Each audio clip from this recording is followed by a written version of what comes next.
তো আজকে আমরা পড়ব বিভিন্ন ধরনের লাইসেন্স সম্পর্কে, যেটা ইউজিসি নেট পেপার 1 এবং পেপার 2 এডুকেশন দু জায়গার জন্যই একটা ইম্পর্ট্যান্ট কোশ্চেন। প্রথম যেটা পড়বো সেটা হচ্ছে অট্রিবিউশন বাই। পাশাপাশি আমরা এই সাইনগুলোও দেখে নেবো যে কীভাবে সাইনগুলো হয়, কারণ অনেক সময় এই সাইনটা দিয়েও দেয় যে এটা দ্বারা কি বোঝানো হচ্ছে। ঠিক আছে, কোশ্চেন এভাবেও আসতে পারে। তো অট্রিবিউশন বাইটাতে কি বলছে সেটা জেনে নিই। You must credit the author, the title and the licence the work is under.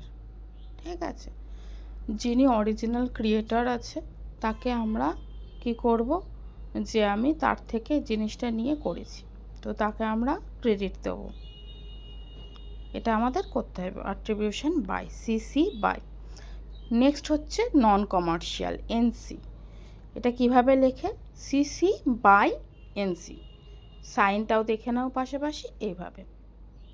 The work can not be used for commercial purpose. Commercial পারপাসে কাজটাকে ব্যবহার করা যাবে না, মানে ওর থেকে তুমি কোনো বাণিজ্যিকভাবে লাভ করবে সেটা করা যাবে না।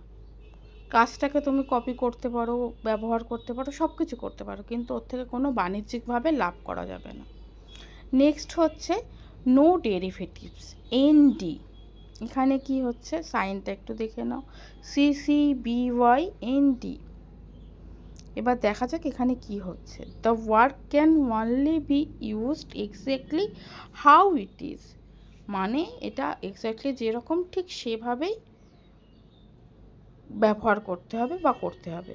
The work can not be adapted or modified in any way. কোনোভাবেই কোনো রকম অ্যাডাপশান বা মডিফিকেশান কাজটার মধ্যে কিন্তু করা যাবে না। এটাই হচ্ছে নন ডেরিভেটিভস, এনডি। নেক্সট হচ্ছে share alike, CCBYSA. Any new material produced using the work must be made available under the same license as the original work. আচ্ছা, নতুন কোনো একটা মেটেরিয়াল প্রডিউস করা হয়েছে,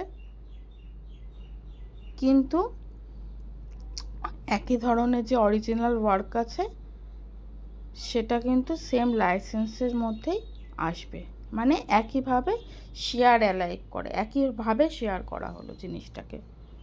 পাবলিক ডোমেন, CC0। এই দেখো এটা এভাবে লেখে পাবলিক ডোমেনটাকে।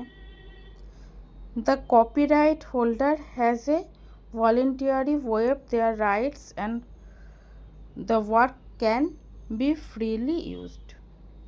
ঠিক আছে, এখানে কোনো রকম কোনো ব্যাপার থাকে না, তো ওয়ার্কটাকে ফ্রিলিভাবে ইউজ করা যাবে। নেক্সট হচ্ছে আরও একটা শুধু পাবলিক ডোমেন আছে, সেটা হচ্ছে এইভাবে সাইনটা যাবে তার, দেখে নাও।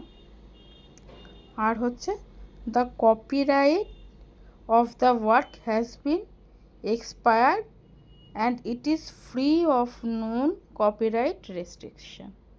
মানে copyright of the work has expired হয়ে গেছে সেটা, আর হচ্ছে ফ্রিভাবে কপিরাইট কোনো রেস্ট্রিকশন ছাড়াই এটাকে ব্যবহার করা যাবে। এটাই হচ্ছে পাবলিক ডোমেন। তো আজকে এইটুকুই পড়লাম।